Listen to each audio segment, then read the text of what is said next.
Kyk hoe slaap sy. Botter kan nie in haar mondjies smelt nie. Sy's wakker, sy luister wat ek sê. Hier is mamma en haar kroos van 10 slagmakkoutjies wat binnekort geslag sal moet word.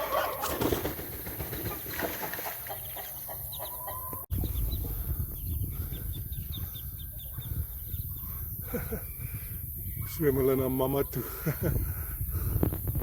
Kyk hoe wip hulle daar uit. Oeps, terug weer.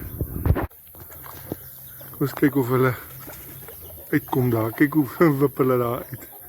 Koslik. Uitsa. Ander bly sommer binne.